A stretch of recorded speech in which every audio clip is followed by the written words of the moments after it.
আর share মার্কেটে দুজনেই প্রতিযোগিতা করো, যে বেশি জিতবে তাকেই ফ্যামিলির হেড বানানো হবে।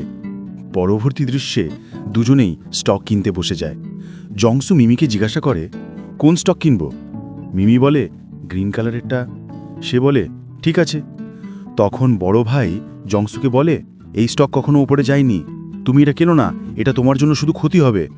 জংসুও মনে মনে ভাবতে থাকে, আসলেই তো, এটা কখনো উপরে যায়নি, আমি আবার ক্ষতির মুখে পড়ব না তো। কিন্তু মিমি বলে, বাবা সত্যিই এটা অনেক উপরে যাবে, তুমি চিন্তা করো না।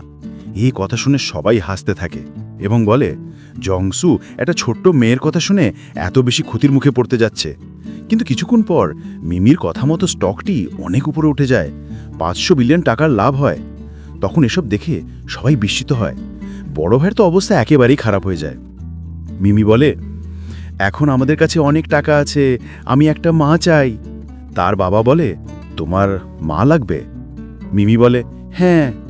পরবর্তী দৃশ্যে বড় ভাইয়ের কাছে একজন লোক আসে এবং বলে, জংসু নিজের জন্যে জীবনসঙ্গিনী খুঁজতে গেছে।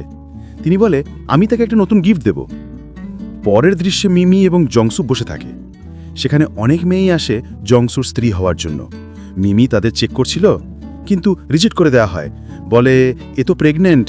অন্যজনকে বলে, এ তো প্লাস্টিক সার্জারি করিয়েছে। এইভাবেই সবগুলো মেয়েকে সেখান থেকে পাঠিয়ে দেয়। তখন মিমি বলে, মা খুঁজে পাওয়া খুব কঠিন কাজ, বাবা ভালো কোনো মেয়ে কি নেই? তখনই তার একটা মেয়েকে দেখে। সেই মেয়ে অন্য কেউই না, আমাদের গল্পের নায়িকা কিংলি।